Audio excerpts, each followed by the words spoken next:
Hi, Fashion Dolls. It is Thankful Thursday, August 14th, and welcome to another new episode of Style by Stevie. Our very special guest today is an actor, and I'm super excited to have him here in the dollhouse with me. I didn't get a chance to upload the OOTD, the outfit of the day, but I will after this interview, Fashion Dolls, so stay tuned for that. It is back to black. I love black, long hair. So, without further ado, I hope you guys all are doing awesome. I hope you guys all are going on over and subscribing to Style by Stevie Daytime on YouTube. Make sure that you guys head on over and subscribe. So without further ado, I'm going to share this live with my very special guest so that we can get him in here and we can get this conversation started. Are y'all ready? Are y'all ready? Because I'm excited and I'm ready. All right?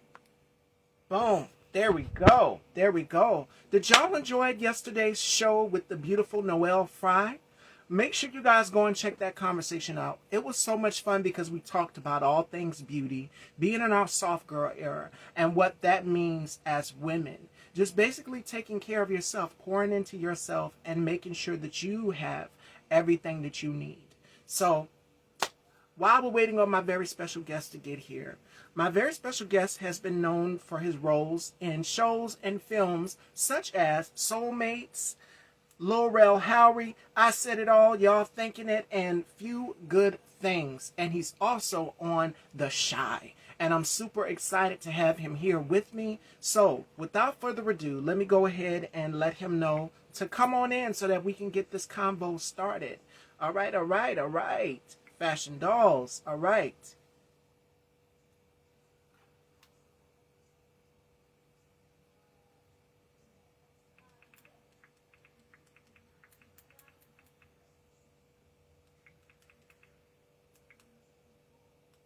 Boom. There we go. So give me one sec. I am sweating. It is hot. There we go. Perfect. Perfect, perfect, perfect. While we're waiting on Frank to come in, Fashion Dolls, again, in the meantime, between time, make sure that you guys are also heading on over and subscribing to Style by Stevie. Without further ado, our very special guest is here. So please welcome to the dollhouse, Frank Madman Nitty.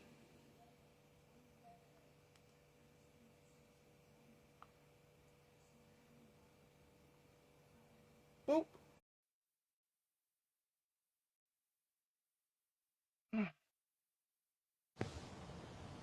Hello. Hey, how you doing? I'm doing great. Yourself? It is such a pleasure to meet you. Pleasure's mine. Yeah. So, off this interview, this conversation, how has 2025 been for you so far? 2025, it's been a mixed bag. It literally has been a mixed bag. I won't say I would say for the most good, but then we got I'm a little political, so I'm gonna try and leave Me that out of too. this. I've seen you But reviewing my stories. You know I am, Frank. but I would describe 20% of 2025 as disappointed. Disappointed, but we don't. But I don't want to dwell on that disappointment.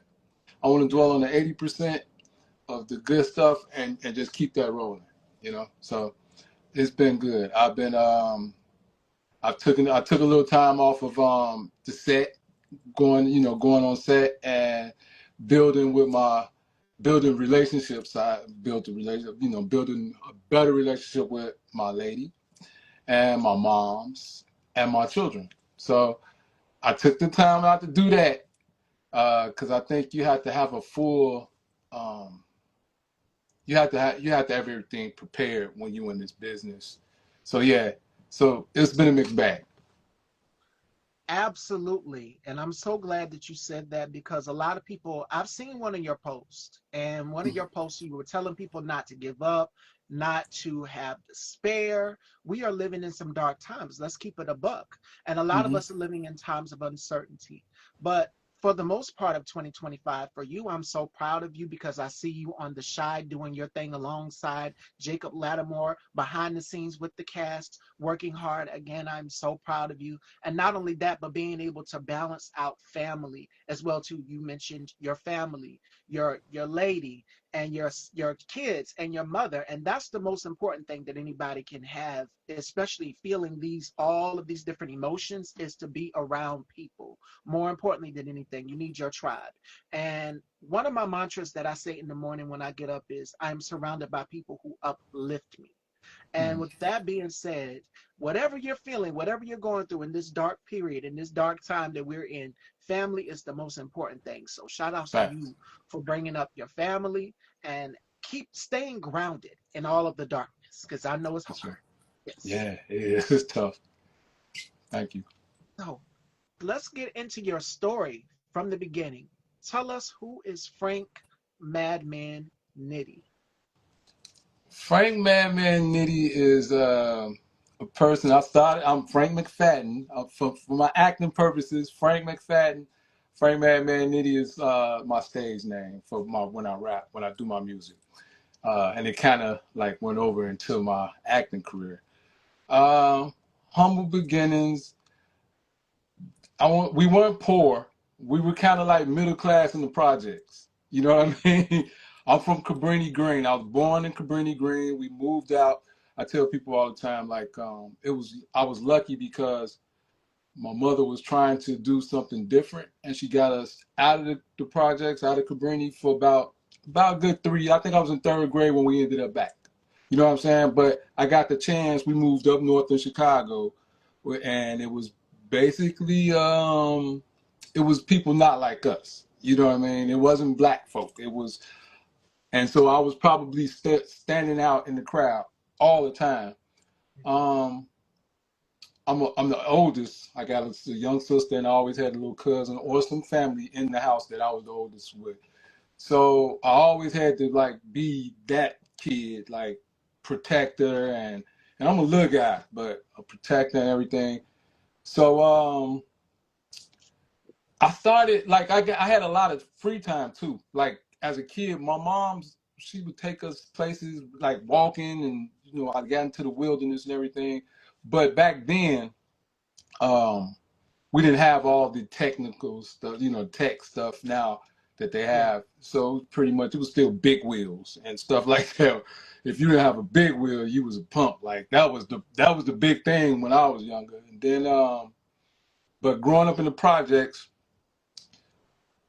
before I even moved to the projects, I used to always watch a lot of TV and listen to a lot of music. My mother loved music. Like my father would tell me this lie that he was in this band, and he would play this song for me like every other night, or some nights he'll just play a song, "Good night, sweetheart," yeah, and he would swear up and down that was him with the deep voice in the background. So of course, like the young kids are all, we always want to be like our parents. So Yeah. I had said, man, I want to be a singer. I want to be into music and everything. But then I started watching these television shows and realizing that these people ain't really the people on television. They somebody else, and they're able to come, in front of a camera and switch it up. And I'm like, I think I own those skills. I think I want to be an actor. And between music and acting, it's kind of like it was always parallel till I got to about, I want to say, 14. 14, I decided I'm going to be a rapper. I'm going to be a rapper. Ain't no way around it. I started writing, making music.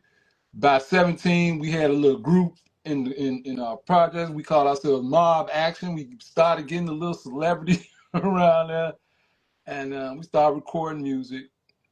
And I get to 17, uh, a casting company comes to Cabrini, and I'm like, this is something new. Never even thought about acting to that extent. Like I'm about to go check into a casting company or something. So they were doing little auditions. Me and my best friend Michael was like, let's go, man. Let's see what happens. So we go. At the time, we didn't have cell phones. This is I'm dating myself. So at the time, we didn't have cell phones. Well, we had cell phones, but everybody, it wasn't like a commodity.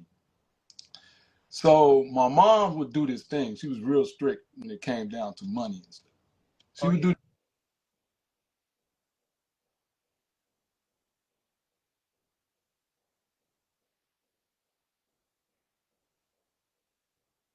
if we didn't do this thing where if we didn't act right with the phone, because we was getting paid, she had to pay by the minute while we on the phone. So if we didn't act right, she would just cut the phone off. She wouldn't pay the bill. She just like, I got the phone cut off. So we go through these auditions, like,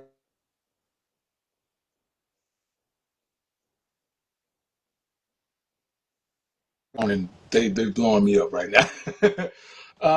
We would go. She decided to get the phone cut off the very day that we did the auditions, and they had got our phone number. And so I see my boy Mike get a call back. I see a bunch of my other friends that went out, they got callbacks. I didn't get a call back because, of course, my phone not on. I get up and I walk down the street where they had the casting booth, and I tell the lady as they're bringing cast on to the set, like, I tell her the situation. Our phone was off. Did you call me? I can't do anything about it. We don't have a list. Everybody that's out here, that's the only people that can be out here. Whoa. Mind you, they're setting up the set right behind the building I live in. So I'm like, I'm gonna be sitting in the window crying and whatnot. So I'm standing out there watching, talking to my buddy who did make it, Michael. And at the time, I was real self-efficient, so I was cutting my own hair and everything.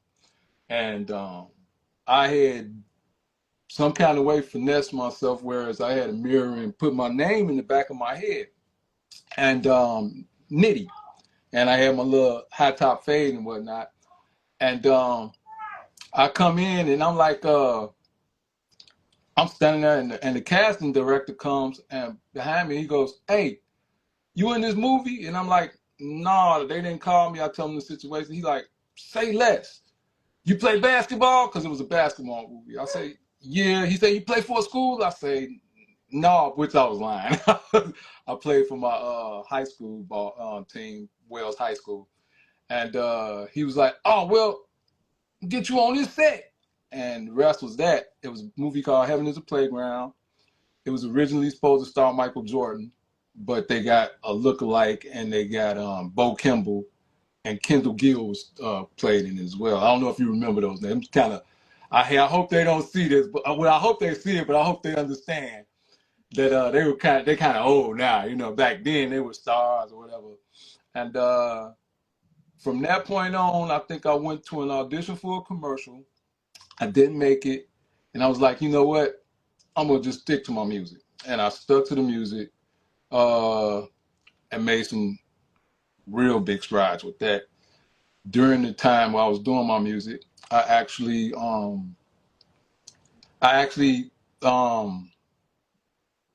was going through my levels of work, jobs and whatnot. So I got a job at this place called Penny Bowes. And Penny Bowes was like this clerical job where I would go in and pick up mail, drop mail, parcels and all that. With Penny Bowes, I'm sorry. I'm kind of long-winded, but with Penny Bowes, you get to move up. I ended up moving up to Time Life, which was another building with another account or whatever, which at the time owned by a magazine. And yeah, so Kennard Gibbs,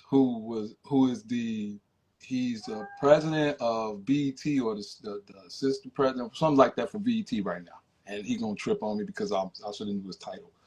But he was the manager of Vibe Chicago at the time. So I end up talking to him, having a conversation with him. He left. His assistant took his job. So when his assistant took his job, she needed an assistant.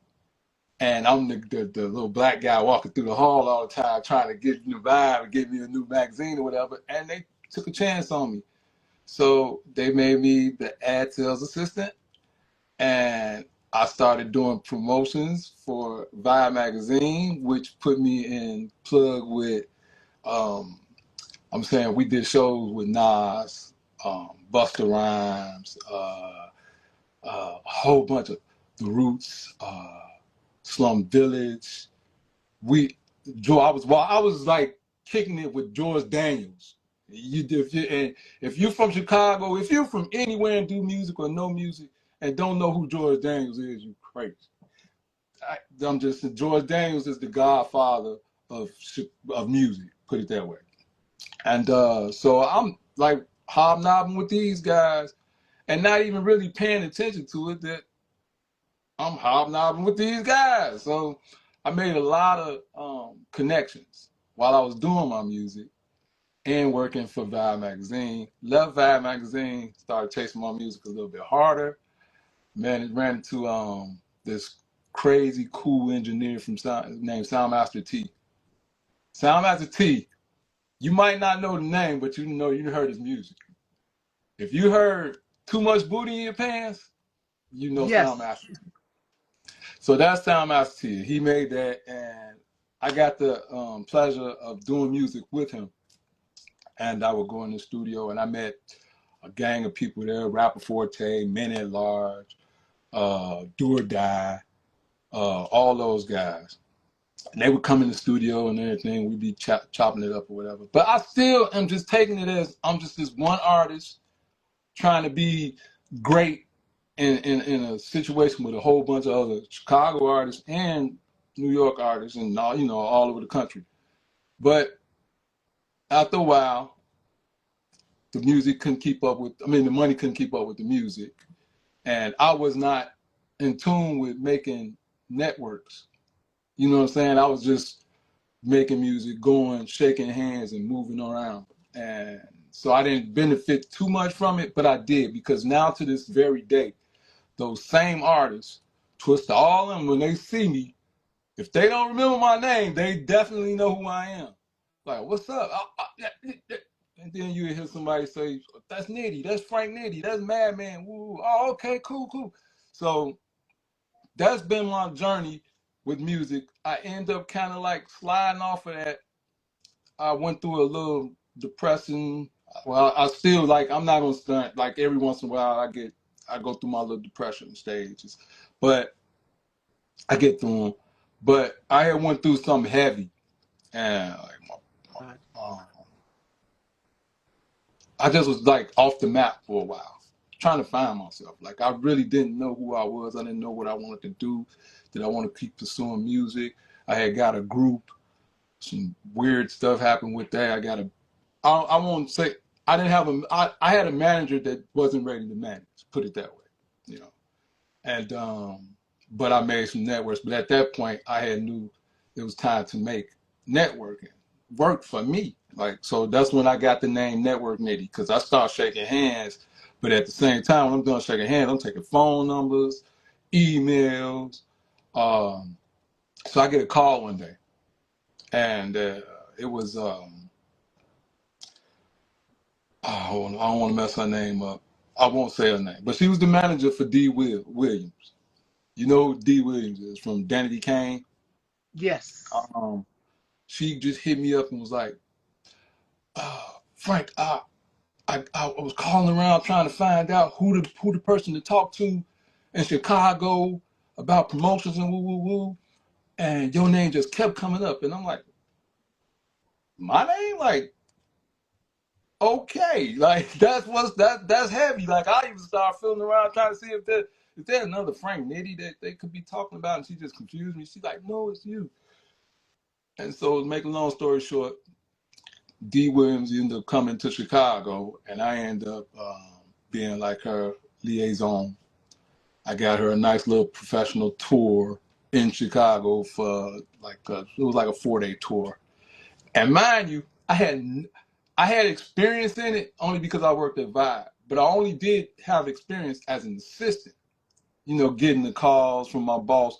Hey, I need you to do this, wrap this up, wrap that up. And mind you, I'm still trying to do music. So all this stuff in my head, black, my butt from Cabrini, I'm just thinking like, I don't care about none of this stuff. I'm just doing this as a means to get to my music career. So I'm not really registering what I'm supposed to, holding on to but I am. So I end up taking care of that. Call my man's Don Ski. I don't know. Don Ski is like he's like the godfather of promotions in Chicago. So he Don Ski does these big parties for most of the celebrities that come. I think he's the road manager for what's the comedian Oh wow, I forgot her name. That's crazy. I'm a little nervous, but the one We Ready or She Ready? What's her Tiffany name? Haddish. Yes. He's the road manager for Tiffany Haddish, and also he's like he has this comedy show that he does every Wednesday at Bartend Doors, and I'm talking about any Chicago comedian that you could think of, any comedian, because there's be comedians coming from Detroit and California to come and do his stage is small, but it's so huge because they come and they rock it. Leon Rogers, he's a DJ here at the GCI, but he's also a well-known comedian. Um, all those guys come through, and then we got on Chicago scene, we got a lot of guys that do comedy skits. Yeah. Skin Bone and Corporate and all those guys. So at any given night, you could bump into one of them because this the type of crowd that Don Ski keeps. And so I say all that to say like my networking was working for me, you know. So my name started doing a little bit in that level on that level, but I decided at a point like I think I want to go back to acting. And so when I was doing Heaven is a Playground, excuse me. When I was doing Heaven is a Playground, I met this guy named Randy Johnson. Randy Johnson was my acting caster, my casting agent. And that's where I went to go get was Phoenix Talent Ltd. So I was watching TV one day and I saw him in a TV show, in a movie. And I'm like, oh, he done went from casting to acting himself. So I hit him up on Facebook because I'm network nitty. I know how to get in touch with everybody now. So I catch him on Facebook, look him up, find him. And I hit him. I'm like, man, what's up? Can I, what you doing? Can you help me out? And he's like, yeah, get your pictures together. Da, da, da. So I started doing fishing around, got a couple of bad agents, but the bad agencies that just they wanted money to send you to get some work. But anyway, I lucked up and ran into a company called Four Star Casting. And with Four Star Casting, they did The Shot and a whole bunch of other top-notch shows and movies. So I was already an avid Shy fan, the Shy fan. I swear I was. I was watching from every episode and got the opportunity to be in the show in the third season. I'm talking about still brand new. So I played a homeless dude, right? So it was cool because I didn't have to really get ready for work. I just put on whatever and just gone to work. But now I had to put on the same thing every day. But just to get into character, I would put it on and go to work. Like I'd be on the bus, the train, looking just as homeless as ever. And it was because I wanted to feel like that. You know what I'm saying? I wanted to feel like people looking at me because of, I'm homeless and they wondering and everything. Like, how this homeless guy smell so good? Like, he got a cologne and everything. So the weirdest thing was we did the scene. It was by luck, but I found out then that you got to go off a chance sometimes. And we doing the homeless scenes. Casting, well, not that, one of the assistant directors walking around. He's going, hey, anybody know how to play dominoes? That's simple. That's simple. And I tell the story because I wish it was something bigger, like this is what happened and that's why they picked me. But it was just something as simple as anybody know how to play dominoes.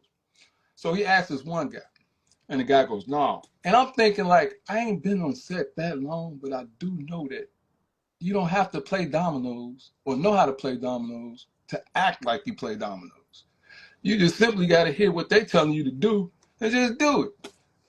Fortunately, I knew how to play dominoes and I knew that was the script. Like, so I said, yeah, I know how to play dominoes. Come on. Put me right in the scene.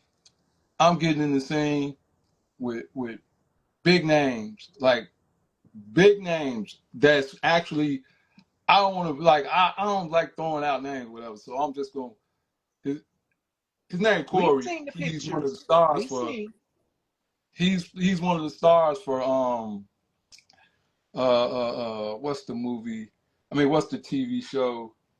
Cause I gotta be real. Like I don't get the opportunity to watch TV as much as I want to. So but I'm drawing blanks. That's why I want to make some notes, so I wouldn't draw any blanks. But this is a critically acclaimed TV show. Um, the guy, you probably could think of it. Did you watch Shameless? You ever heard Yes. the show Shameless? There was a guy in there that the character's name was Lips. He was a curly haired white guy. I guess they call him Lips because he had big lips, but he has his own show now. And Corey is killing it for them. Corey, if y'all want to check him out, he's Corey Making Movies on IG. But I got to sit next to him in this scene, and one of the other top actors for The Shy and everything. We did the scene. So at that point, I was like bored. I was sitting around all the time waiting on them to call before I could play this homeless man. Because like with TV, if they're not doing your scenes, you at home. So, or you're doing some other project. So I ended up lucking up and getting on this project called Fargo. And Fargo season 4. At the time, I didn't know what Fargo was about. I did not know it was a cult classic. I didn't know it was crazy like that. Yeah. So I'm like, all right, I went, checked it out. They picked me to be one of Chris Rock's goons. So like literally, I'm sitting in dang near every scene with Chris Rock, like right there. And now you gotta remember, I'm brand new to it again because this like I'm going from 17 to 37, 30. Well, no, I was 45 when I started that. So I go from that to 17 to 45. Between then, I'm not doing any type of nothing but skits on IG and YouTube. Nothing but skits. So, but I'm picking up everything pretty fast. And so now I'm doing I can't do the Shy anymore because they got me like working for Fargo every day, every day, every day, every day. So one of the guys that was doing the Shy with me was on set with me on Fargo. He goes, yeah, I just got done doing the scene for the Shy. I'm like, yeah. And I'm like, man, I can't go back. He goes, yeah, it was a scene where we playing dominoes. I'm like, wait, what? Because I know that I can't work it no more. They know I can't work it no more. I done changed my look and everything. I done cut my beard and everything off. And I don't have that look anymore. And I'm like, they done did it again? Oh my God. So I'm thinking, oh, when this scene come out, there's gonna be nothing. Nobody, no scene come out, it's me. I'm getting phone calls. Just sing you on the side. Just sing you on the side. So I'm ecstatic. But now I'm knowing I need to be in these spots when on Fargo. Oh my God, that was just the most incredible situation I could have been blessed with. Like it was background money, but the people I met 3 other brothers, Lamar, Jermaine, and Sheridan. We call ourselves to this day. We text each other, and we make sure we put in hashtag CM4L. That's Cannon Man for Life. So, and we vowed that whatever we do, we're gonna do eventually together. So yeah, and so after Fargo and all the fame of that and all the cult classic, everything, I decided I'm gonna try and get back on the Shy. And so I went back to the background role, but I don't know if you could detect it. I'm kind of like I don't like to sit still too much. When I'm sitting still, it's for a reason, and I sit still for a long time when it's for a reason. So when I get so I'm just a silly person when it's bored. So I used to always like meddle and prank and talk crazy. Even on Yes. set, they would be so mad that some of the ADs would be like, "This guy just never shuts up." And it's somehow somebody saw something. because we did. I think it might have been one of these scenes where I was supposed to be reacting in the background. I had my two co-workers with me, and they were sitting like book out in the middle. So basically, the assistant director was like, "I need y'all to react to the guy who plays Jake and the guy who plays his brother Trey." They were supposed to be having a confrontation at this event, and I'm sitting there, and I'm like, "Well, since we gonna be on camera," and I'm feeling like I'm silly right now. I'm about to act a fool back here. They just want facials, so let me give them some facials. So I'm sitting there like, uh, it's just I have to mention this. Like, it was the same year that I lost my pops to COVID, and I had literally lost my pops that February, and back on set in March, right?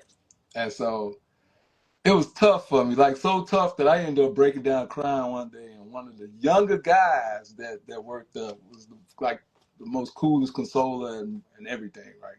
So I get a call, well, I get a email, and it says, "You've been booked for random guy." And when you get these emails, you don't know like for what scene or anything. It's just, and so I'm having fun with it. I'm talking crazy. What random guy? What I'm a random guy? What am I doing? Just standing around? What I'm doing? So we get to set. It's 420. Um, it's 420. It's April 20th. And I'm like still in my feelings about my pops. And I see my boy, one of my guys that I had actually known from the music scene, who was one of the big heads at for the Shy. You know, he was stand-in and he did all kind of other work for the Shy. And he goes, "You ready?" And I'm like, "Yeah, it's background work. I'm ready to go home." Go in. I hear, "We need random guy. We need random guy." Oh, okay, cool. All right, whatever. So they take me over on to wardrobe, get me wardrobed. And I hear him on the radio. Uh, Jacob has landed. Jacob has landed. We need random man right away. I'm still not paying no attention. I'm like, whatever, but that's pretty cool that they on the line, you know, on the radio call it for random man, and that's me. And I'm still cracking jokes. I guess I'm gonna be standing around because the scene was shot in Walgreens. They had took over Walgreens, whatever. So I said, I guess I'm gonna be standing around begging or something. I don't know, random man just gonna be doing random stuff. Right? So I get to set, and it was just this weird fuss over me. Like, come over here. We need to talk to you. And I'm like, what's going on? Well, the scene is you and Jacob are gonna be, and you saw I think you saw the scene. And I'm sitting there like, nobody else, just me and Jacob. And like, yeah, it's just gonna be you and Jacob, and this is gonna be just quick. We get it done. You sure? Like, like, how did this happen? And so we did the scene. I was overjoyed. I was like, thanks, Pops, because I know you had something to do with it because he was the biggest Yep. fan of mine. He was definitely, before he passed, the boy, he saw me in Fargo and called. He was my stepdad. That was the weirdest part about it, but he was just like my pop. That was my dad. Like, and he saw Fargo and he called everybody in his family like I was his blood. Like he had got with moms and that put me on this earth. And so I had to thank him. And my boy, Jorge, he hit me up and was like, well, he was there. And he was like, "Bro, you don't even know what you just did." And I'm like, "I don't." So, and he sent me little shots of me working, and he like, you did a great job, and I'm like, all right, cool. So I'm not really paying attention. So then I get a call and they tell me what date it was gonna be, and that was major. Like, okay, y'all telling me what day it's gonna air and everything. All right, fine. And it aired, and the rest was like, oh, it went into folklore. Like, I literally was walking through, like, I'm still a struggling actor, but I was walking on set and walking through Holden, and they was looking like, that's dope, that's dope. And I'm like, I ain't nobody. Like, I'm still, you know what it is. But I knew it was real big because I had shared it on IG and Facebook, and Lena Wait actually clicked the like on it. She actually came to the and said, and then left a comment like, thanks for coming in and joining, thanks for helping us out that day. Whatever, however it was, it's still on there. It's Lena Wake. You know what I'm saying? It's the creator of The Shy literally talking to me, thanking me. Then Jacob Lattimore liking it. We get back on set for something else. They talking to me like I'm one of the regular castmates and everything. And it turns out, although it was background work, I am kind of like one of the castmates, like, cause it's the guy who plays Rashad, Jason.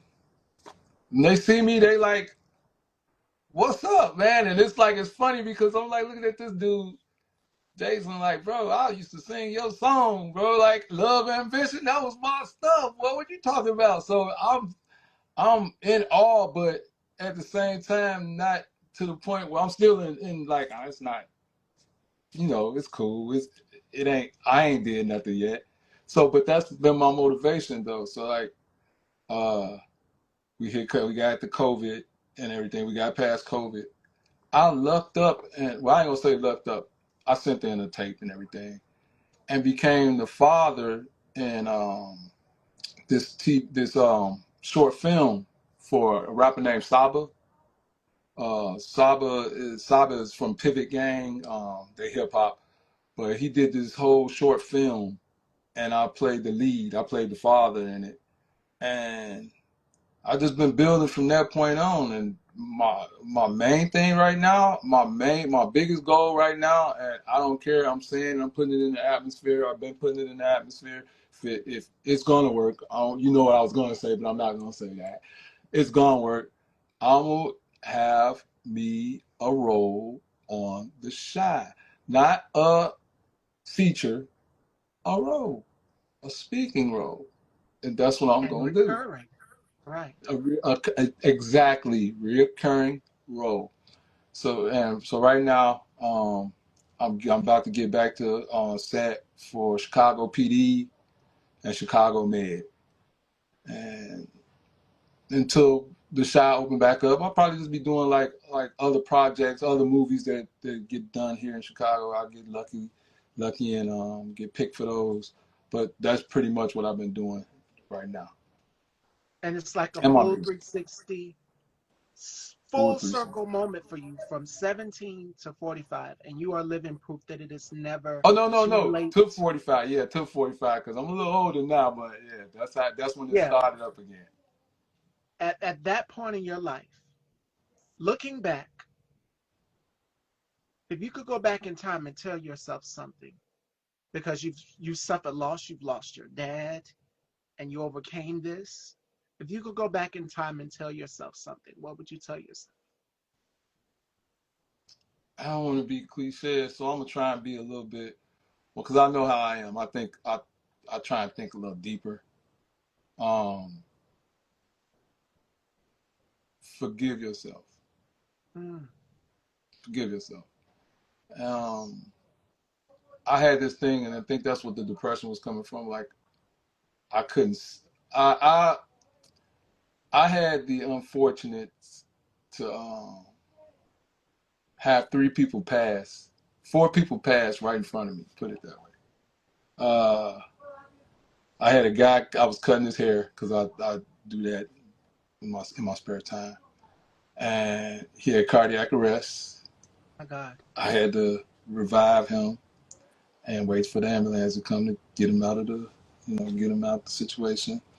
I had a friend of mine. He's a younger guy, and I used to always like try and mentor them, but he was shot and I ended up giving him CPR or whatever, but he wound up dying when the police got there and they made everybody move and stop administering anything for him. And I think that's what his demise was, beyond the gunshots. And then I had a grandma who passed. We revived her. She came back and everything. And I used to always like, man, what could I have done? What if I could have did something better? I gave my pop CPR in the back of, because he went to the hospital and my pops was really stubborn, and he ended up having words with one of the security guards, as opposed to him just staying there and waiting for the emergency help. He decided to catch an Uber back, so I had to give him CPR in the Uber. And at this time, we had both got over. He still had COVID. I had just got over COVID, so it was a tough thing. And so I just would say, like, forgive yourself. Like, you couldn't do nothing that God didn't let you do. So just let it go. And yeah, that's what I tell myself. And as it pertains to the mental health aspect, suffering loss, it can be difficult for anybody. I mean, you're at the height of your career. Here you are on the shy, and then your father passes. And it's in the midst of the pandemic, so it's bittersweet. A lot of things were closed down. We're balancing. We've never experienced anything like this. So it's like you're having to carry all of this luggage on your back. And then Mm-hmm. at a certain period of time, you have to stop because the luggage becomes so heavy. As it pertains to depression, what advice would you give to people as far as overcoming? Because I talk a lot about mental health on my platform. And I think for you as a black man, Frank, it's important that I've been seeing some of your videos. You've been encouraging people, mainly black men as well, to as it pertains to them going to the doctors, as it pertains to them staying on top of their health, as it pertains to mental health. Because in our community, the black collective, we don't talk enough about it. For Mm-mm. women, for us, it's instant for us being emotional creatures and being able to be vulnerable, to be soft, to be gentle, to be delicate, to let our guard down sometimes. And when we want to cry, we just let it out. Right. Now, for men, that's not the case always, because if you cry or if you show some sort of emotion, that's any part of the black community. It's looked at as a sign of weakness. But what Mm-hmm. advice would you give to black men as it pertains to depression and mental health? And we're seeing so many of our favorite artists, male artists, be vocal and say, hey, I didn't feel my best today. I think it was Big Sean is one. Big Sean opened up about experiencing depression and going and seeking therapy, which is becoming normalized. And we're seeing a lot of men on podcasts sit back and say, hey, bro, I went to go get some therapy. I went to go talk to my therapist about this. So for you, Frank, what advice would you give to black men as it pertains to normalizing mental health? Um, I would give them the advice from experience. What I did was, um, first off, I kept. I would never tell anybody to keep busy. I kept a moment in my days to reflect. Yeah. As I reflected, I tried, because I'm a music head. I love music. And that's what I think. If you got a certain habit or hobby you got that you love, you pour into that. And so I let the music lead me. I used to try and find I would watch the shows and they be talking about like um, the meditating music, the meditation, the energy music and everything. or the energy sounds and everything. So I did that. I heard the whole ding and all that stuff. I did that. I found that since I'm a city kid, but I love nature. I'm the one that when I was growing up, I used to always watch the Discovery Channel and anything I would watch, pick up the encyclopedias and watch look all the plants and the animals and everything like that.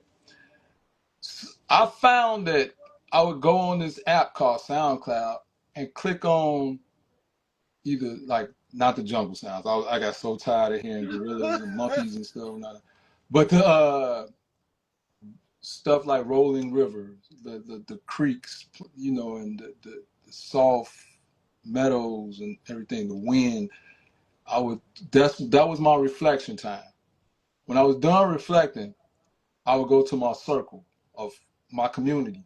My community, the good thing about acting is a lot of the people in the community don't mind expressing themselves. Yes. So they'll tell you, yeah, I ain't feeling my best, and I found out it was a lot more men in the same situation as I was, and not so much because they told me, but we carry signs. We literally have tales that oh yeah, you're going through something, and I had the fortune of meeting some brothers, CM for Life, my canon man, and a couple other brothers that would literally see some of my videos or see some of my posts, and they would text me, they would DM me, they would call me. Hey brother, you okay? You need to talk? You need to.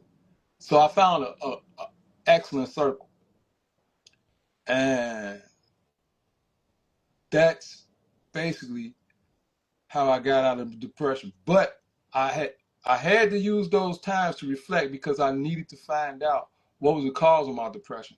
That be usually the problem is we always blame the cause of the depression on ourselves. Yes. And maybe on certain decisions we make, but once you start reflecting and looking in the mirror and you get a little bit of well if I need to stop doing this or I need to do that, and you got to give yourself that opportunity. We get depressed, we mope, we think about all the stuff that's making us sad and hurt, and I just say reverse the thoughts. How can I? That's what really started for me. How can I get up out of this feeling? What can I do? What is it? What is it? I turn on music. I think I still got that on IG. It's like way down at the bottom somewhere on my page where I just was dancing to, I think, a Robin Thicke song, and he was singing about losing his father, and I was just dancing to it, and that was that was it. And as I'm thinking, like, this is what's getting me out of this entertainment. I need to go back to work. I need to get back on set. I need to have fun. I need to do what my father, my pops, wanted me to do, what he would love to see me do. And I kid you not, like it started working. And then when I started getting into those depression eras, I would just like do my little video or something. And if you don't do a video for social media, do a video for yourself. Do a video for yourself. That is like the number one thing I would say. Put the camera in front of you and vent. When you're done venting, rewind it and watch it. You're gonna come up with some answers. And it's so therapeutic. Like I tell my viewers this all the time. Style by Stevie literally saved my life for being able to be so vulnerable with the world. And but I do realize being in the public eye, you're under a microscope. You could have 10,000 people in the room coming to see you, and you can still feel empty, like something is missing. Like I Yep. still don't feel complete. It's like a missing puzzle piece. I Yep. lost my sister in 2018. And I know when her birthday rolls around June 29th, it's like something is missing. It's certain bits and pieces of things of her that remind me of her. Mm-hmm. Just not too long ago, and I just told this story on my show with one of my guests that I had on.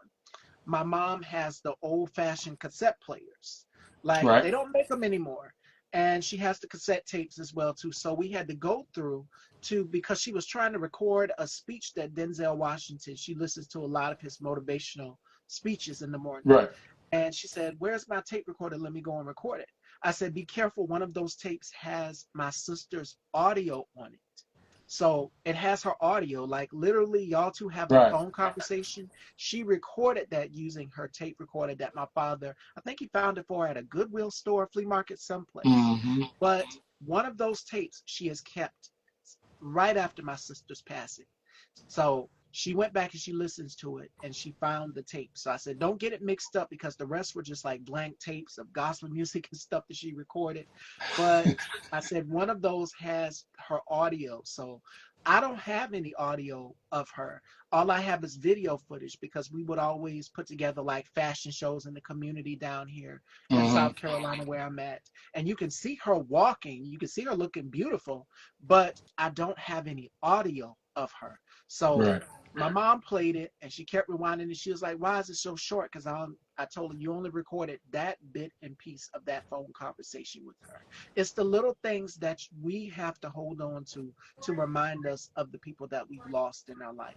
And Yeah. that's not an easy thing, but you still feel empty when June 29th rolls around. And what's so crazy is some of my guests that I've had on my show that I've interviewed share a birthday with her.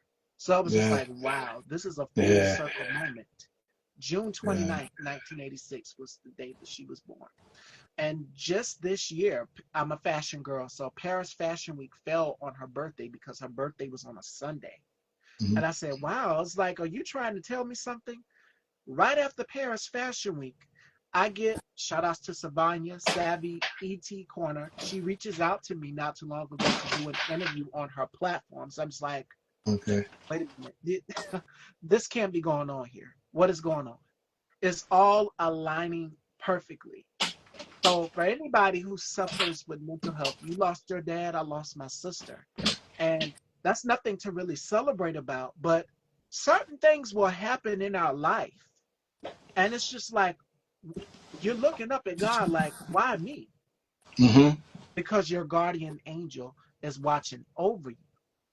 And it's little bits and pieces that are funny, like, oh, like you find a penny somewhere, or you find let's just say somebody buys you lunch or offers to buy you coffee, like you're in front line at the drive-through or whatever, and somebody pays for your lunch. It's just like they're sending down all of these good signs of luck. Good things come in two. If you guys Mm-hmm. have watched Babs with Holly Berry, they would always say, "Oh no, it was good things come in three." So it's just like God puts things in our lives for a reason, for them to happen full circle. You landing that role on The Shy, being able, and we've seen the pictures of you with Jacob Lattimore and more cast members on different shows. And the person you were talking about from Shameless was Jeremy Allen White. There I you knew go. exactly who Yeah. you were talking about. There you It's go. Jeremy Allen White. And it's all aligning full circles, all coming together. So God does things for a reason. So if you are a firm believer, it will all come to fruition. Just like you said, you want that recurring role, you put it out there in the universe. I'm going to tell you another story as we're talking about mental health because the power of manifestation can also help us overcome depression. There was one Absolutely. actor that I interviewed during, this was way after the midst of the pandemic. The Wu-Tang film was just coming out. And he dropped a little nugget on my platform. He was just like, well, Miss Stevie, I'm going to be doing something. It's going to involve a hip hop group. He couldn't get a logist because when you land that role, you can't really give away all the details. Right. Right. And he said, Miss Stevie, this is going to be one of the biggest roles in my career. This is going to be a part of a hip hop group that everybody is familiar with. Okay, say Mm. less. So we stay tuned. I told the audience to stay tuned. So next few days, I'm watching television and I see the commercial for Wu-Tang on Netflix come out, Fidel Alexander. Uh-huh. And I see him. I was like, That's the role that he was talking about. So he put it out there and it came to fruition. The world is seeing it. So the For power of sure. manifestation is so powerful. And I create vision boards. So almost everything that I put on my vision board, Frank, it came to fruition. And that's I because I just did manifested. one. I prayed. I fasted. I did all of these things. And God has made it come to fruition. It is And you know coming. what? It is happening. Go ahead. I'm To, sorry. not to interrupt, I'm sorry, but I just thought about it because I didn't say the most important thing. It's one thing that I do every morning. I stopped doing it at night and start doing it in the morning. Prayer. Mm, Like yeah. prayer. I don't whatever God you might believe in, pray. I and I don't pray like I don't say I won't pray like everybody else. I don't think I pray like everybody else because I don't ask God for anything. I thank him for everything. I thank him for my relationships. I thank him for the air in my lungs. I thank him for the motion in my body. Mm, I thank him for my health, my wealth. I kid you not. I and we was in a testimony or whatever. I I told you I took off a little while. I haven't been to yeah. work but since January. Like I literally been getting calls. I mean, well, emails. We need to do this. We need to do that. And I've been telling them It's no. time. It's And time. I didn't know. I, it was so easy through financially to make it through because the weirdest thing was I'm like, yeah, I got to go back to work early. I'm not gonna really be able to get these relationships the way I need them locked in before I go back to work.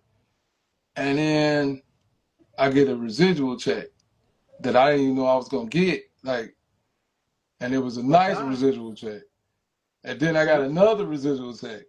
And then I got another check from another event. I mean, it was a situation I was dealing with. And it was like, I ain't asking. And I've been this the type of stuff that would put you in depression, stressing on what's coming next, how you gonna get it next. You know what I'm saying? And I just give it to prayer that not asking but thanking, being grateful for what I do have was enough, and God made sure that I wasn't gonna suffer or struggle. And I'm about to go back to work now. I'm not really like, oh, I gotta hurry up and make some money. I just want to make some money. Like I want to, and it Right. ain't even about making money. I want to go back to my networking. I want to go back to that moment when somebody says, "I need you for this role." I want to do that for me though. I'm not doing anything like when it comes to my career and my goals. I'm doing it for me. You know, everybody will be proud or not proud when whatever happens for me, but I gotta do it for me, and I'm gonna do it. I'm gonna do it, and I'm gonna thank God until I do it and after I do it. Like that's that. So I just had to add that prayer for sure. And sorry, God, like every morning I don't pray at night. I wake up in the morning. I thank Him for yesterday, because without yesterday, and that's why I stopped. Because at the end of the night, I pray. I used to pray every night, so I would be just basically. This is before I started thanking anyway. But even if I continued to, I would have just been thanking Him for that day. I wake up in the morning, thank for the day that I will be receiving and the day that I had, because without the day that I had, there could be no day like this. I would not have the energy, the education, or anything to get through this day. Yes. So thank you for yesterday.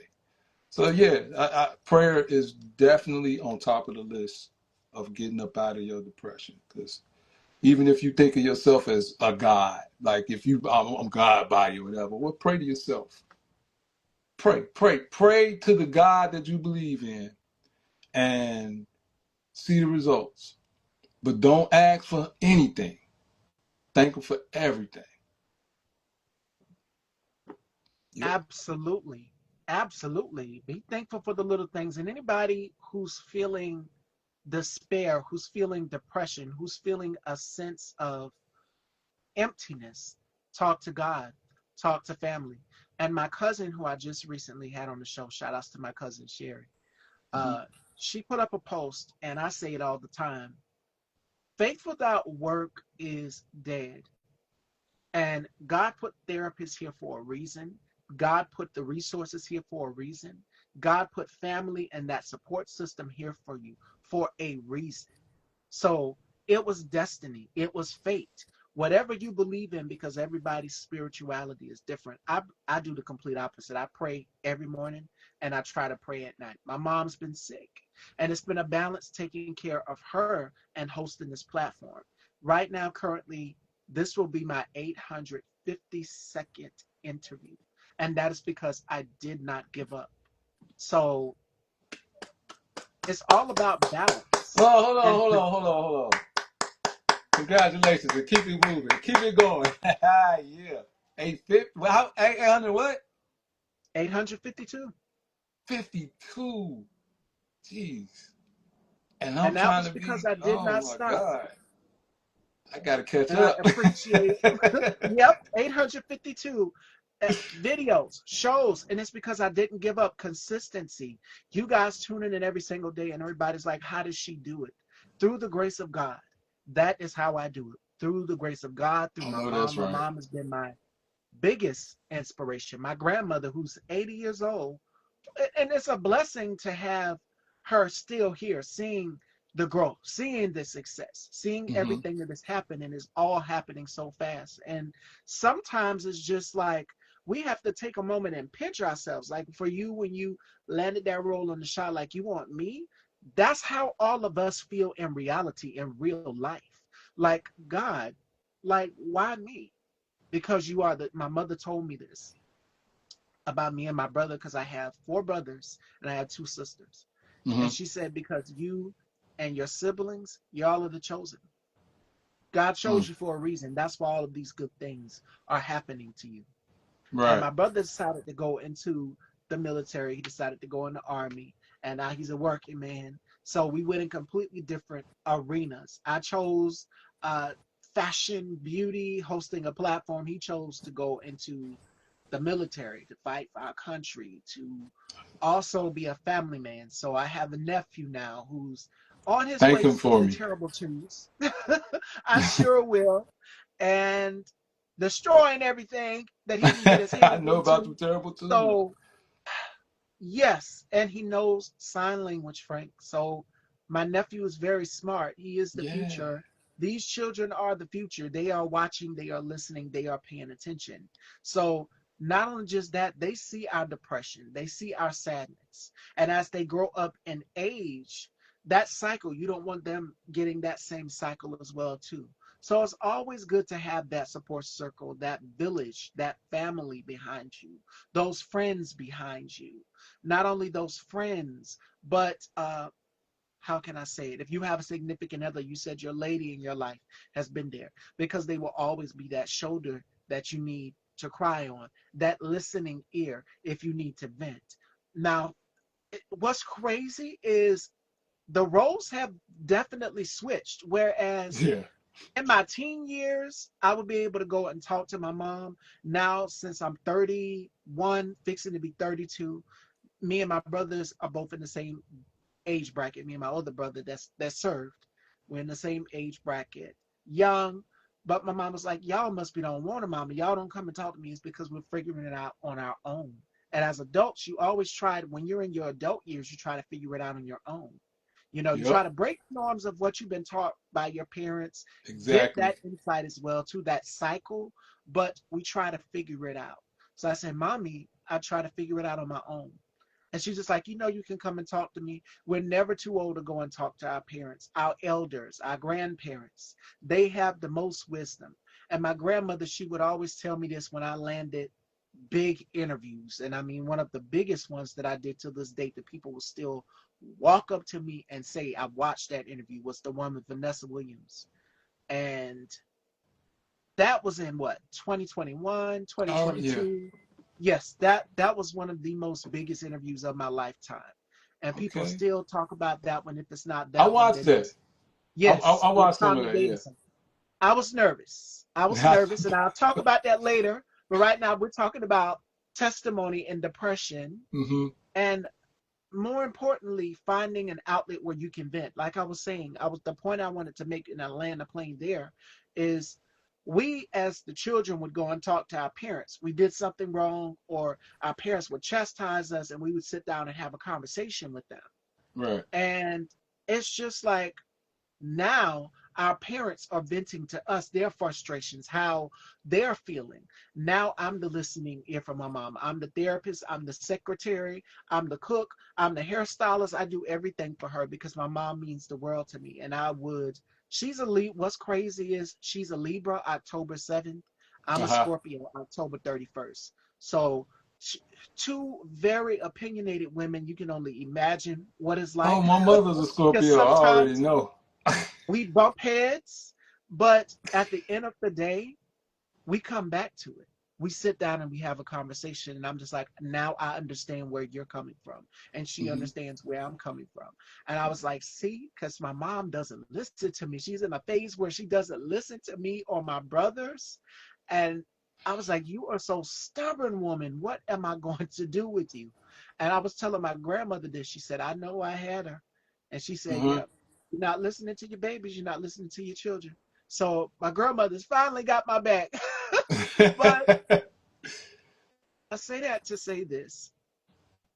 These people that have raised us from then to now, because my brother and my sister came before me. I was the third born.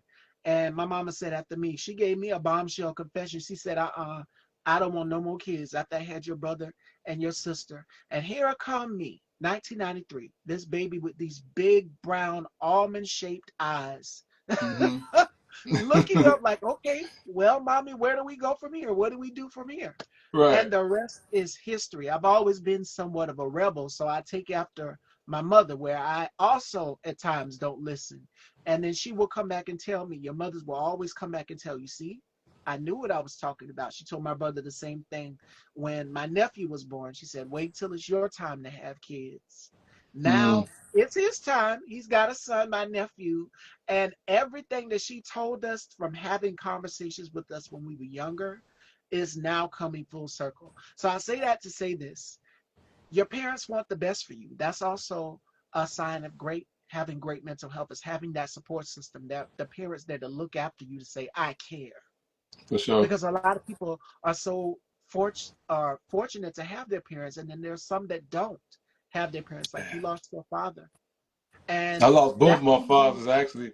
So yes. my biological dad in 2006. We Uh-huh. weren't. We were. It was when he passed. It was at the point where we were trying to get close because our this is drawn out. It was a lot of different stuff. My father, my biological father, he suffered from substance abuse, Uh-huh. um, depression, crazy. And I kind of felt like it might be hereditary. That's because I don't know that if that's the case, but I used to watch him just sit in the corner and just. And then I think at one point in my life, I got this perspective where I had to understand. I couldn't figure out certain things, but I had to look back like I was at that moment. I was an I person, me. Why this me? Well, me. But then I thought about it like, and this is in my early like 17, 18, 19, them times. And then when I got to 20, I really got to start trying to figure it out. Um, I started asking myself like, thinking outside of being an individual. Think about that individual that you're talking about, or you remiss with, or whatever. My mom, I don't know what she done been through. You know what I'm saying? And we finally had that conversation. But knowing all my friends and what they were going through individually, and then I got these adults older than me, my parents Yeah. and my uncles, and what did they go through when they were growing up to make the situation the way it is now? that it is, how it is, however the relationship is. And once I started looking at it with that perspective, it became a little bit easier to deal with my depression and others, because it's like, I think I had did a reel about it. You might have seen it. I was saying, before you get to getting on somebody about how you feel and everything, stop and ask yourself, what are they going through first? Mm. What am I going to be the pile on that's going to break this, break the back or whatever? So yeah, I just want to add that to it, because I hear what you're saying. I definitely feel you. And it's like everything that we've learned from them from childhood all the way up until now, our adult years, it still lingers on with us in some sort of way. We Hmm. lost those family members, but their legacy still lives on through us. And it will be certain things that I would do that my sister would do. And I'm just like, I can't replace her, but Right. I can try my best to do my part. And that is to make sure that my mom wouldn't have to want for nothing. I said she wouldn't have to want for anything. I would go to the Hmm. world and back for that woman. I'm very protective over family. I'm like Mama Bear, I very heard that. protective. My mother's very protective over me, but I'm very protective over her. Like she wanted to drive. We got into a little spat this morning before coming on. I would put it out there, yes. And it was because she wanted to drive herself to her doctor's appointment. I'm just like, no, ma'am, you will not in this heavy traffic. No, ma'am, I'm not having it. So hopefully she found somebody. And I got on the phone and I called my brother. I said, yep, I'm going to call him. Hmm. And I called my brother and he said, no, he agreed. My grandmother, everybody, they was like, no, you in no condition to drive yourself right now. Right. So we worked that out. And she came in just a few minutes ago before we came on. I was getting my hair, before getting hair and makeup done and everything. And she came in with a bunch of groceries. I said she wouldn't have to want for anything. You shouldn't be carrying or bending anything. So I'm gonna spoil my mom as long as I live because she deserves it. Our mothers are the most precious things to us, and it's important that we cherish them. So I want Exactly. my mom to have the best. I spoil her almost every day, if not her, then my nephew, and it's very bad. But it's just like the habit rubs off in the family because if it's not my mom, then it is my dad spoiling my nephew with toys because he loves Mickey Mouse. He's in his Mickey Mouse phase. He loves Mickey Mouse, and they always get him everything Mickey Mouse. And if I see something, I pick it up for him too. So Right. it's key and important that we cherish those little things. Now, nerves, because you've mentioned the interview with Vanessa. That interview was nerve wracking for me because I did not think I was going to do well, but as you guys went back and watched it, y'all enjoyed it. And Yeah. it went perfectly because I didn't know what I was going to get. I'm like, okay, how's this going to go?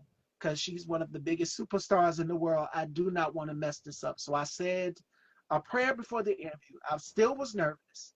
But when she came on and she was saying, hey, how you doing? Beautiful as ever.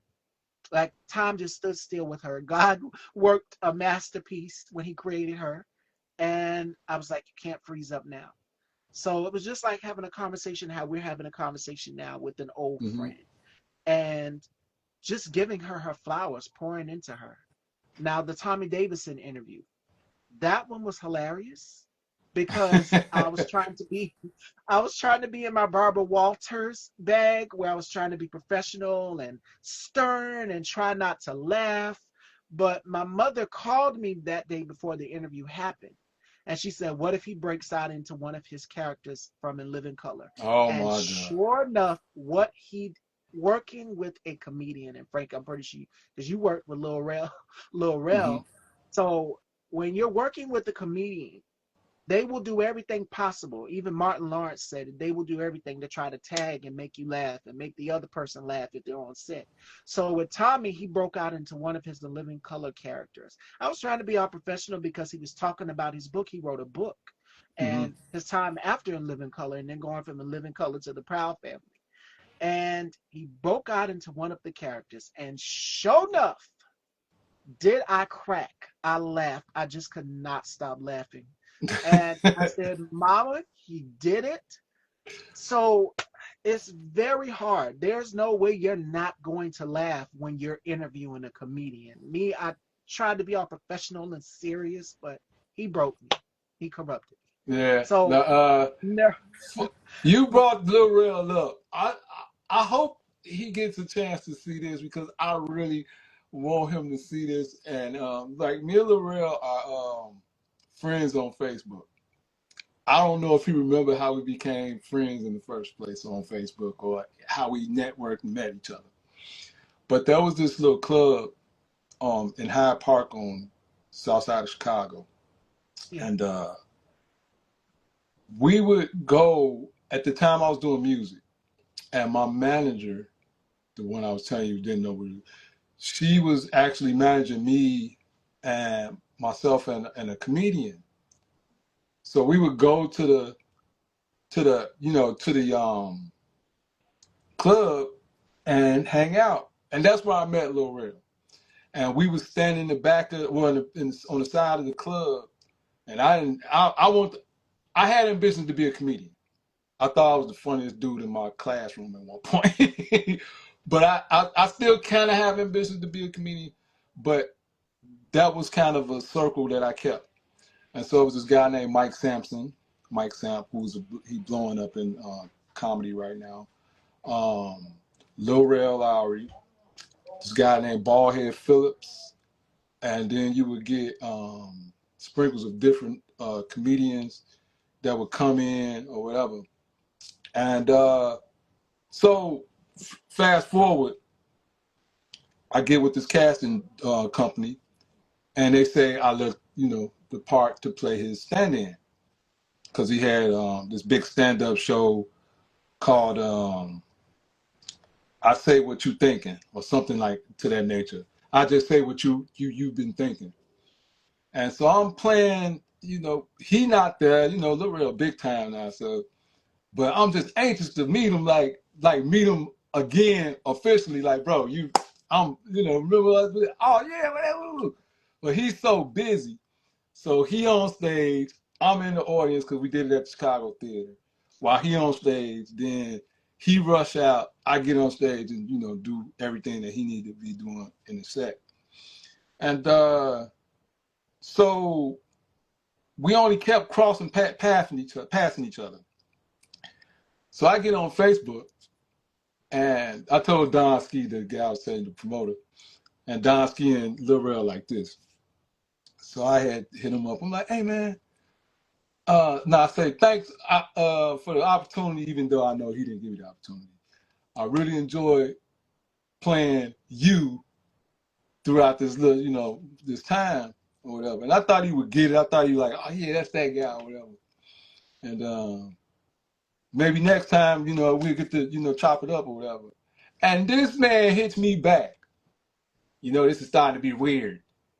I say, what? He said, this starting to be weird. You sending me these messages. And like, I just want to say, like, bro, I'm still a fan. I'm a fan. But that was literally my fanfare. That was me trying to give you your flowers.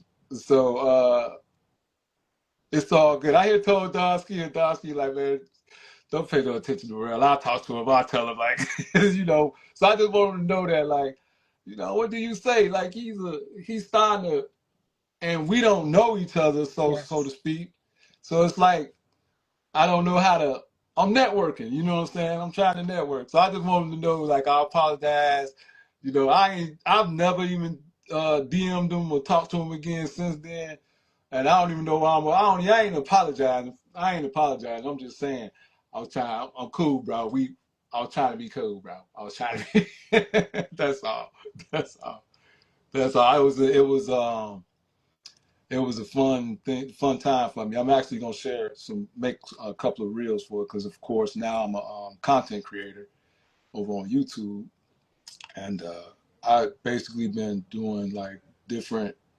Like I'll get some of my behind the scenes stuff and share it. And one of the behind the scenes is when I did the Lil Rel stand-in, Crucial Conflict was performing, and I know all them guys. We in the game, we came up in the game, so was like, "What's up, bro?" So I got to get a whole lot of footage of them and doing their little rehearsals and everything.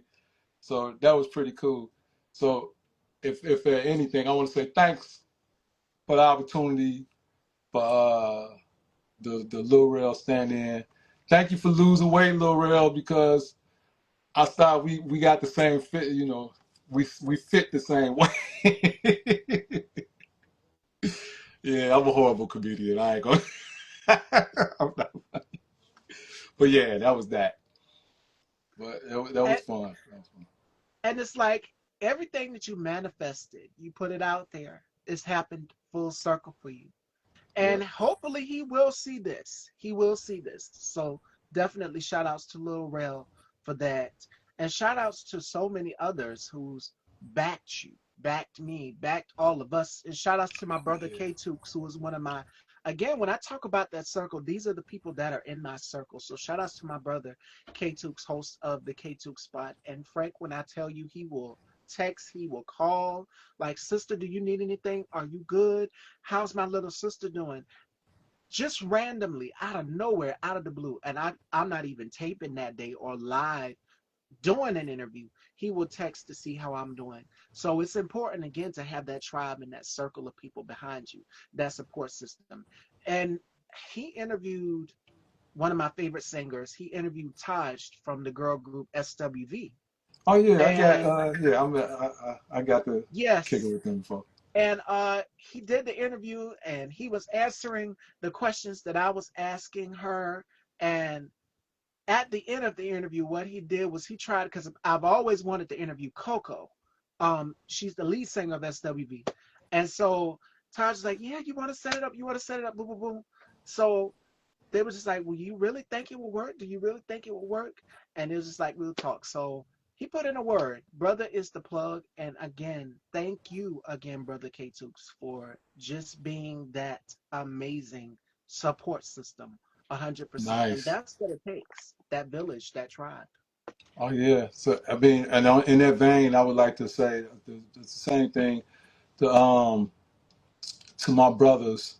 I first off, I like to say like my guy Mike D, Petty Folks. He is aspiring comedian. Uh, he came up with me from Cabrini Green to right now. I support him. He supports me in whatever we got going on our endeavors. The same thing for the Griffin twins. I don't know if you've seen them in some of my stuff, but we do Yes. skits. We do a lot of skits, and we were gang members on the Shot this last season together. The Griffin twins, Corey and Chris. Then you got Mikey Bags, which is another one of our guys. So yeah, and then I Corey Smith. Corey Smith is a dude that's, like I said, he blowing up on this new hit show, and I still haven't remember what the name of it is, but you probably catch it before me. It's the dude from Shameless is playing a restaurant owner, and Corey is one of the chefs in the restaurant, and that's my boy. I got Corey's phone number. Me and Corey, like it's amazing. Like I always said, when I do me do a book on my life and everything, it's probably going to be called the what did I say, the I'll be just drawing blanks right now. The it's basically I'm so I'm well known, but the famous nobody. That's what it is. The famous nobody, because I always felt like, I guess it's this humility, but I always felt like nobody really knows me. But then when I go on set or if I go to an event, it's people tapping me on the shoulder, reminding me, yeah, I know you. I know you. What's up, bro? And then everything. So that's what I wanted my autobiography to be, or my biography to be, like, called The Famous Nobody. Because that's just how I felt about it. But it was, it's just a play on words, but I know better now.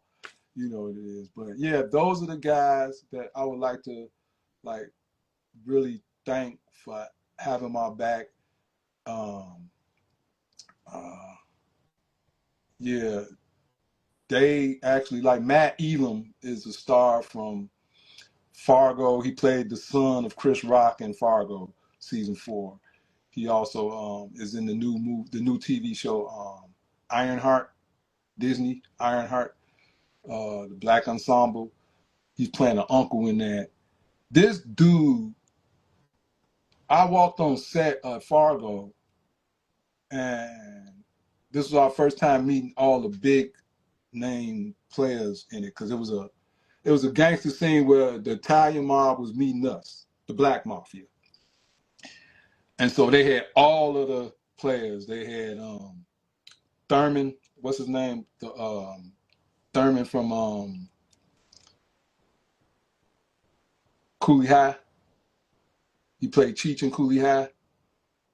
He also was Um, married to Aretha Franklin. I know exactly who you're talking about. I Thurman, he can't. was in it. Uh, Chris Rock was there, and there was this guy named Matt Elam. Now I didn't know who he was, but I seen his face, and when I saw his face, I was like, he looked familiar. But he immediately looked at me like he knew me and was like, "What's up, man? How you doing?" Shook my hand and everything. I'm Matt. I'm Frank. You know what I'm saying? So, and from that point on, the Lantern. man has just been Yes. so supportive. Like I did my the short film on YouTube. It's called Few Good Things. Few Good Things. A short film by Saba. And the man hit me up on just out of the blue, like, "Hey man, I'm on YouTube and I'm trying to find some Chicago stuff to look at, woo woo, and I see you, bro. You did your thing, and I'm like, this a star calling me to let me know that he saw me starring." Like, and I'm like, man, this is getting crazy. So yeah, I want to thank all those guys that I mentioned: Sheridan, Jermaine, Lamar, and the twins, and my boy Ralph. I think you interviewed Ralph. Raphael is Dewan, but his Yes. stage name is Raphael. That's like my little brother. But I'm talking about the man is doing his own films, and he called Yes. me, "Hey, bro, I want you to be the lead in my show." Me? So he saw something in me in his early stages, in my early stages. So I didn't committed to it. Like, no, I don't care how long it take. I'm gonna play this doctor for you. I'm gonna play a doctor for you. And so I thank those guys. That's my support cast. I hope I didn't miss anybody. I like to a little shout out to my boy Will Jefferson and Blue Jay, the little guys that they blowing up now. They are blowing up. And I tell people like all the time, like, man, you just not so stars. You just like you so nonchalant about making it. And I'm like, no, I'm not nonchalant about making it. I'm just satisfied with what God has given me already. So, and whatever God continues to give me, as long as I'm on this earth, I'm gonna be satisfied with it too. And I'm gonna go hard with whatever He give me. Whatever He put in front of me, I'm going hard. So, I thank those guys. I thank them very much. You know what I'm saying? I thank them. Again, that support team, that village is key, is crucial. You never know who could help you there in the journey. And Yep. it's a lot of people that I'm thankful for that have helped me grow in my journey. And I can't even imagine what it would be like without them there every step of the way. So I'm so grateful, so thankful to have those people behind me, especially my mother and my cousin, who you guys have seen, I just recently had on the show. And there's so many other people that I'm just grateful for to have in my life, encouraging me every step of the way and uplifting me because it's not easy. It's not an easy task being in this business and then having conversations and creating bonds with people is not an easy thing at all. But we have to make sure that we're staying uplifted. So grateful for that. So before we wrap, Fashion Dolls, because this conversation has been so good, Mhm. I'm going to let Frank host the show here. So Frank is going to ask me some questions. We got deep, we got personal, we touched on mental health, which is a conversation we still need to be having. A lot of Mhm. people are feeling different emotions each day, and you wouldn't believe the DMs that I get from people who fear what's coming, fear the unknown, fear what's going to happen next. What do I do next? You keep living, you keep existing. As Frank just said a few minutes ago, I'm thankful for God because He put breath in my body. And Mhm. that's what we should be grateful for each and every day when we wake up. Don't take these little things for granted because just as fast as you got it, God can take it away from you in an instant. There have been times where I feared my karma was going to come back and I wasn't going to wake up one morning because God knows how to get you with that guilt. Mhm. And that guilt will haunt you, your conscience. You have a good and a bad, and you're sitting there staring in that mirror. You're looking in the mirror, and you're just like, you know what you did was wrong. So I have self accountability conversations, and you know how people say, uh, I have an accountability partner, and I have people who will tap me on my shoulder, like, correct that. Correct that now. Talk to somebody about it. Talk, Yep. vent, get it out. So it's key and crucial that we have those conversations with ourselves, and not only just within ourselves, but within our circle.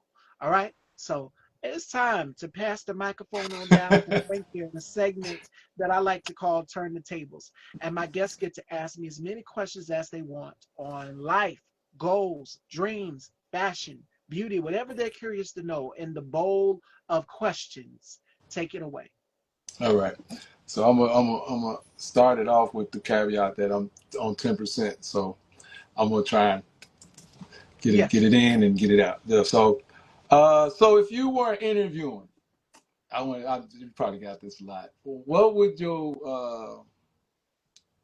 your goal? What would you be doing if you were not an interviewer?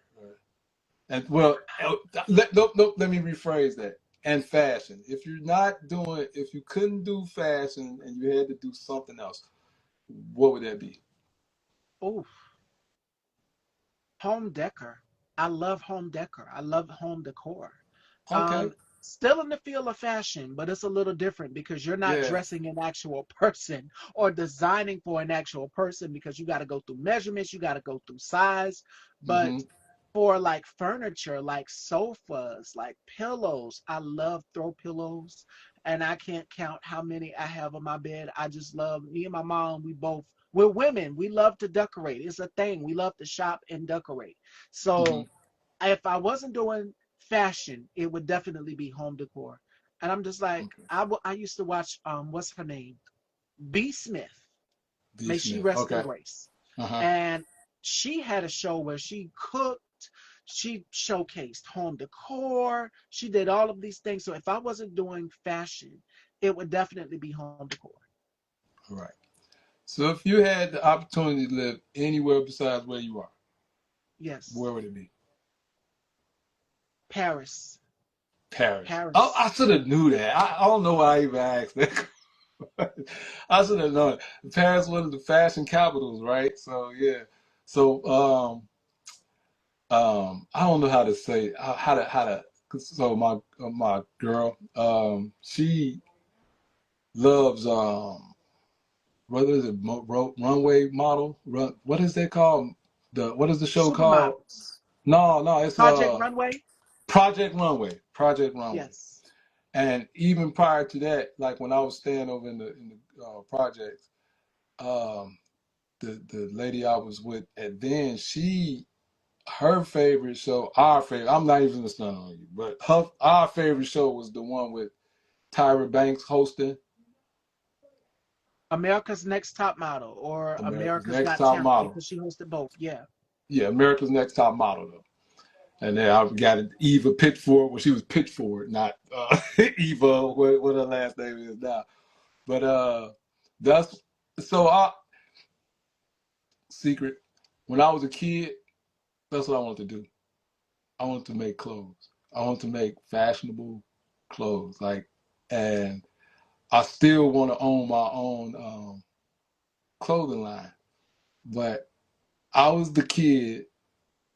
It is so crazy. I was the kid that was drawing the how to I want the pants legs to look like this, and I was that kid. I was that kid. So when Style by Stevie and I was like, oh, she into fashion. I get it. I get it. So yeah. All right. So Paris. All right. So what would be the next question I want to ask? Have any pets? Yes, I have a 5-year-old toy poodle, and her name is Coco. She is very spoiled. Yeah, I think I heard and her talking earlier when I asked her question. Yeah, I think yes, I heard her talking. y'all hear her out there, and I brought her Uh-huh. on the show with me during some of my interviews. And y'all, the attention wasn't focused on me; it was focused on her because she was very antsy. She was all over the place, and I had to hold her down, sit her on my lap in my interview because she kept climbing. She likes to climb. She's a Uh-huh. climber. She's a risk taker, and my mom wanted this week we were going to a restaurant to go pick up some food and bring home to eat, and my mom goes 2 minutes, turns her back away. She's over in the next door neighbor's yard somewhere. I said, she's being defiant. That's what we have to deal with. So you're a dog mom. That's what's up. I have a Yes.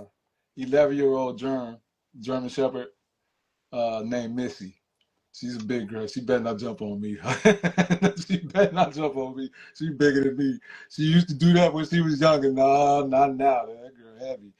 Um, but that's what's up. You're a dog mom. That's cool. What would be what type of what's your favorite genre of music? I love it all. I love hip hop. I love R&B, and I love jazz. But Hmm. I'm more so of an R&B lover. I love R&B. When I'm in my downtime, when I relax, and we covered mental health, that is my escape. And you even said it too. Like when you put on music, music becomes an escape for you. So I Yes. would have to say R&B or neo soul in that R&B category. Okay, you got the safe music because I like that music, but I call it safe music because I don't have to worry about all that extra access. That music nowadays is just different. Like it was different when I was younger, but it wasn't so everywhere and anybody could Oh put a yeah. song out. So it's just I'm so sick of the great degradation. Don't get me wrong. Every once in a while, to one of them, but my thing is lo-fi now. Lo-fi. I like to hear the R&B, the horns, and I love that. Yeah. I don't need the lyrics. I don't always need the lyrics. Like I'm a lyricist. I write music, but sometimes I just don't need the lyrics. I just want to just relax and I don't want to hear nobody's problems. And sometimes R&B, you get a lot of people's problems. Then sometimes you Oh ain't yeah. in love or you're not trying to be lovey-lovey, so you don't want to hear the lovey songs. But yeah. R&B is my go-to. Lo-fi is my want. That's like you know, I gotta hear that. And it's funny because I'm a rapper. And the only reason I rap I guess it's because I didn't think I had a great voice to sing, even though I was in my school choir and a church choir. But I just didn't think I was that great a singer, and that probably was a little bit of, you always need as a kid growing up, you need somebody to, yeah, go ahead, push, and I really didn't have that. Like I literally used to have football games nobody came to. I was a football player, then a basketball player in high school. Nobody came to my games. Well, not my family members, but they had their own things going on. Like I said, when I got older, I realized like what were they going through? What were they going? My mom's had me when she was 17, so she was still a kid. So you know what I'm saying. So I could relate. I can't relate. I could relate, but I can't hold her for certain things that she didn't or did not know to do or whatever. Yeah. So yeah. But lo-fi, lo-fi and old school, not old school hip hop, but I say about 2000, the late 90s, early 2000s. I like that type of the rap and hip hop. The stuff today is just it's too degrading. It's too much. It's too It's much. if I listen to hip hop, I go straight to rappers like Kendrick Lamar who have a meaning, who have Mhm. a message in their Mhm. music. There's an underlying message. If not, then I will go to, if we're talking about the hip hop R&B side, Lauryn Hill for me. Oh I love yeah. Lauryn Hill because her music also has a message behind it as Oh well yeah. too. Yeah. Mhm. Yeah, Lauryn Hill, the Fugees. Uh, they were big time for me. I used to always try and get, cause I was a black boy band guy.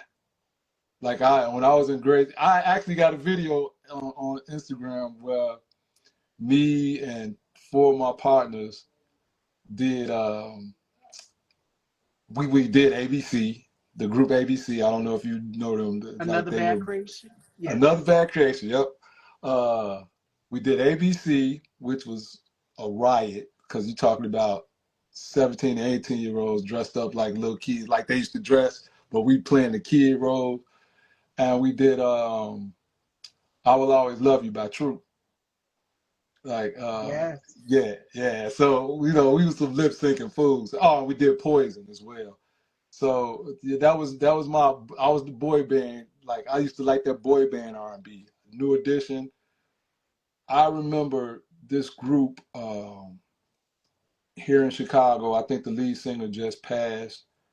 Um, Jimmy, what's his name?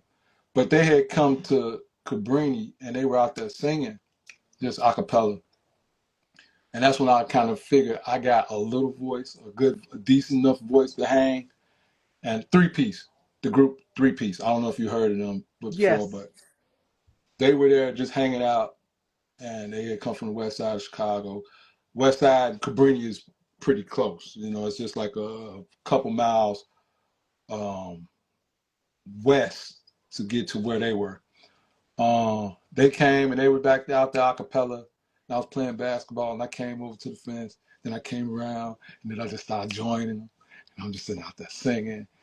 And when they got done, they looked back at me and like, all right, all right. And I'm looking up like, okay, y'all not feeling my leg, is y'all? I did I do all right? And then when they left, a couple of the guys like, man, Frank, I ain't know you could sing. And I'm like, I guess I can. I didn't know neither. Like I thought I was just doing my thing for the girls on the phone when I'm in the room, but nah, I'm a little decent. So uh, another quick secret is I wanted to be a singer. I still want to sing. I want to Do put out it. an album. It's never too late. It's I never too want to put late. out an album like R&B and rap. That's what I want to do. Okay, next question because I'm about to lose my phone. What would you say? How does success look to you? Wow. Ah. What does success look like to me? Mm.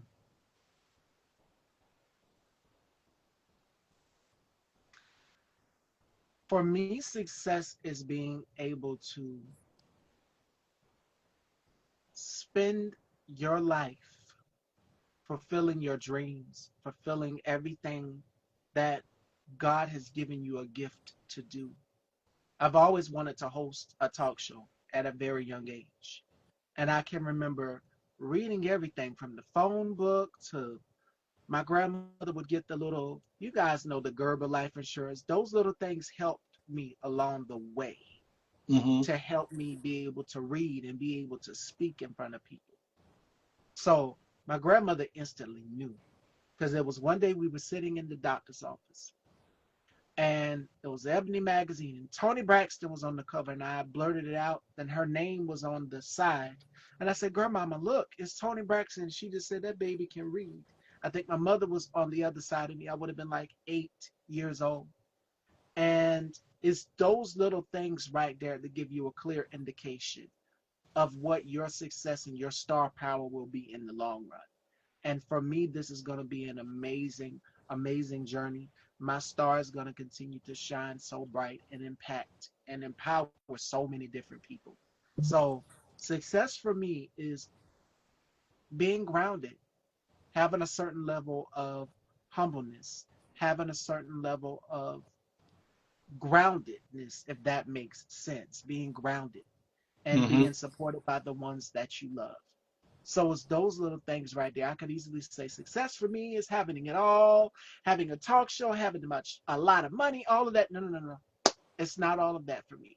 For me, it is being grounded. It is about being humble because just as fast as you got to this point in your life or in your career, God can pull you back down 10 steps like, okay, bring it down. Like it's Indeed. time to do something different. So that's what success looks like for me.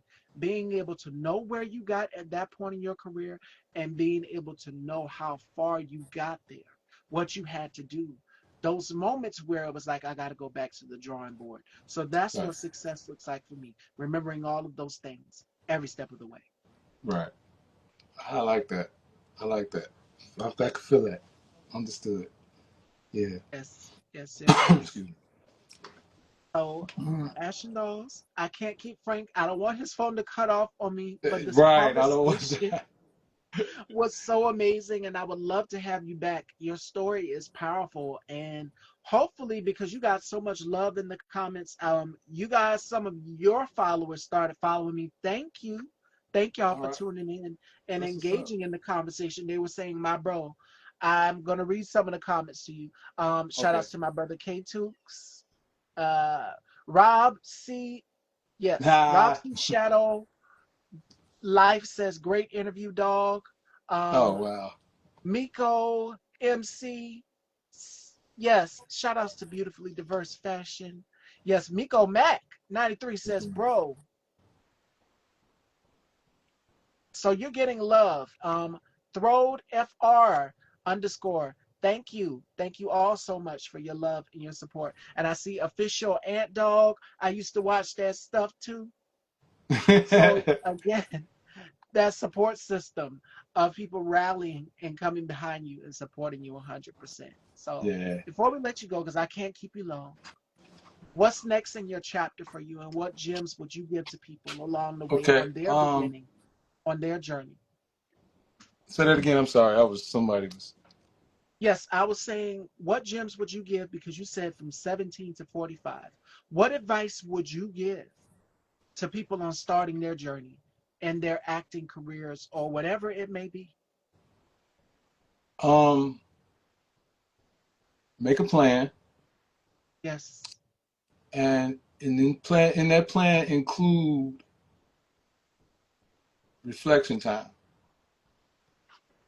Don't just go. I hear so many actors, rappers that starting out, and when I lock in, I'm locking in, and I'm locking in, and I get it, Right. but you have to give yourself time, not in a day, every day. You have to give yourself at least 30 minutes to reflect. 30 minutes. Just 30 minutes just to relax, bring yourself back down and reassert yourself to whatever it is, refocus to whatever it is that you're doing. Because you can burn out fast. You can burn out real fast. So that's my advice. That's it. Just come up, make sure you have a plan, stick to the plan, but always give yourself time within that plan to favor yourself, to feel better, to do what you got, yeah, to get through it. Absolutely. And what is next for you in your chapter, and where can everyone follow you and check you out? Because I'd love to have you back on the show. I know we're in a time crunch. I don't want his phone to cut off. So Yeah. Well, actually, I got a couple of projects coming out. Well, I was just talking to the creator of one of the projects. He's actually finishing it up in Atlanta, and so I don't want to give. Well, can I give away the name of don't the give it show away yet? if you can't. Don't. Okay. No, I'm not. I'm gonna wait till the big Yes, the push and announcement. everything. Yeah, and then I got another short film that's being worked on by my homie. Well, he's an assistant director right now, but he directs and writes his own movies. Martre uh, Goddard, Martre Goddard. I think I'm saying Marte. We call him Trey. I don't call him Martre, his whole government name, but that's his name, Martre Goodard. And so I got a small short film with him that's coming out. And like I told you about my boy Dewan Roth, we working on a TV show right now. And then the Griffin twins and Mikey Baz, we're working on a TV show right now. And I'm back on set for Chicago Med and Chicago PD ASAP. I'm just waiting on them to give me some work, some times and places and It's whatever. coming. And The Shy, we probably start filming that probably in January. Back into the season 8 because we just got picked up for season 8. So start shooting that and everything else that's in between. And in between that, I'm still going to be working hard on my content creation over on YouTube and Facebook because I'm monetizing. I need that money, but but also I just have fun entertaining people. Like I call myself an actor. I am an actor. I am a rapper, and I do a lot of other things. So I just wrap it all up in that one little name, entertainer. So that's what's coming. So keep on looking for those skits. We're gonna be doing more skits to fill the space and the voids until we get to the movies and the TV shows. And that's it. Just look for Frank Madman Nitty, fmnitty, on all your social media sites. And I'm gonna be dropping some new music. I'm actually gonna get the distribution for it and everything, and I'll be dropping new music as well as music that I already have out, which was never nationally distributed. So it was just the bits and pieces that I share with you guys. But yeah, I'm gonna be dropping a lot of music too. So let's Stay get it. tuned.